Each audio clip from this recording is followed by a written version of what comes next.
Marhaba! Welcome to another day with me here in Dubai. Ayun na nga, medyo natagalan bago ulit ako nakapag-upload. Medyo na busy lang dahil sa bago na nga ang work ni Inday. Kung ang Pilipinas, merong baklaran, ang Dubai merong naip.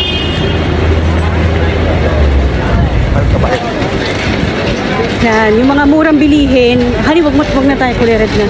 Yung mga murang bilihin, dito talaga makikita. I mean, mabibili mo ng mura dito versus sa market, halos doble, triple yung presyo. Aso, layo! At hindi lang advisable may sasakyan kasi nga mahirap yung parking at saka laging traffic.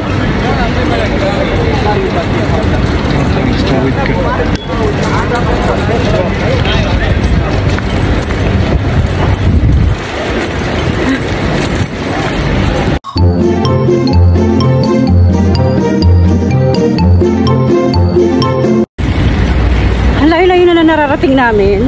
Kapagod ni? Ulit ka?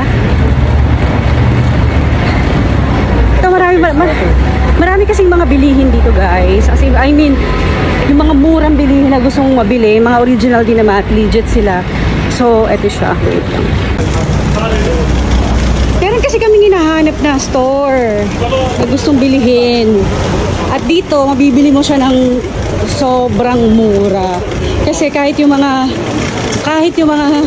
nagbebenta sa market, dito rin sila bumibili, o diba? Doble, triple ang presyo nila. So, buti na lang may nagtimbre sa amin na dito pala mabibili yun. Diba? Mga pabango, meron dito. Lahat ng klaseng pabango, dito talaga yun mabibili. So, pwede mong palitan yung brand ng name mo. Diba? Taray. So, para na ako nag-jogging.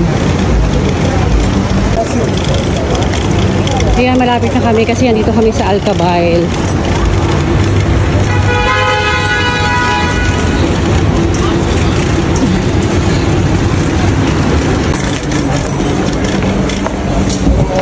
Hindi na ba yun? Ha? Ito pala yun. Oh, diba? Dito guys, para kang nasa Cartier ba yun? O basta lahat ng dito. Oh, legit? Pero super mura.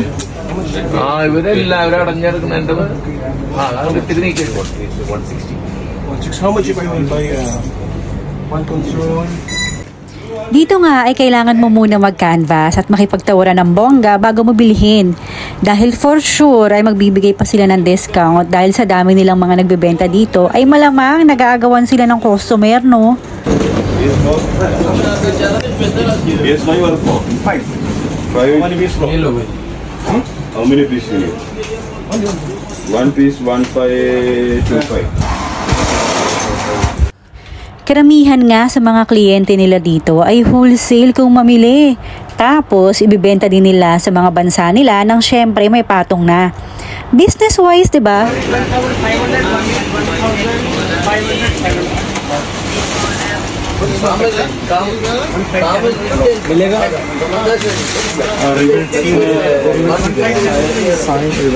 So, dito na nga kami nakakuha ng magandang deal. Alam mo na, salesperson din kasi kami, kaya sanay kami makipagbulahan sa mga kliyente.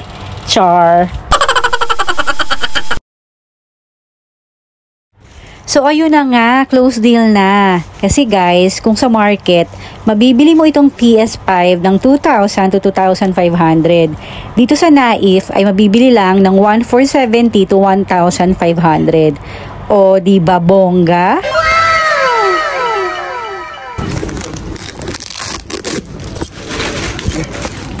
Thanks!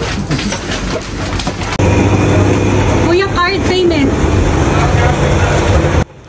Bago nga kami umuwi ay dumaan muna kami sa bilihan ng manok na uulamin namin pag-uwi ng bahay. Habang naghihintay nga ay nakiusyoso muna ako kung paano ginagawa ang shawarma. Ganun pala yun? Oh my God! Wow!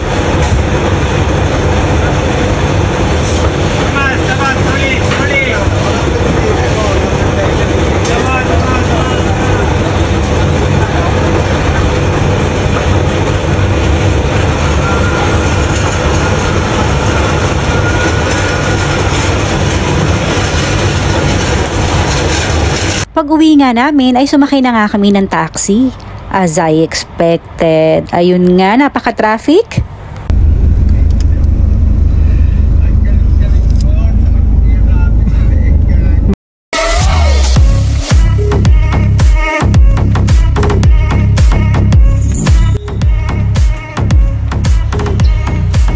First day.